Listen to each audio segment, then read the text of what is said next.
Pinupuri ka namin, O Diyos, Ama, Anak, at Espiritu Santo. Salamat, Ama, na ibinigay mo sa amin si Jesus na iyong anak na namatay para sa aming kasalanan.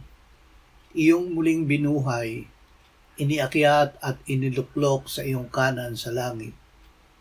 Salamat na ibinigay mo sa amin ang iyong banal na Espiritu at sa pamamagitan niya ay ibinuhos mo ang iyong pag-ibig sa aming puso.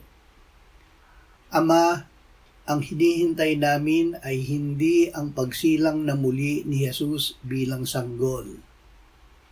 Ang hinihintay namin ay ang kanyang pagbabalik bilang matagumpay na hari na ikakasal sa babaeng kanyang mapapangasawa, kami na iyong iglesia. Puspusin mo kami ng banal na Espiritu upang panabikan namin ang pagbabalik ng iyong anak, hawak ang aming ilawan na may sindi upang siya ay salubungin. Amen.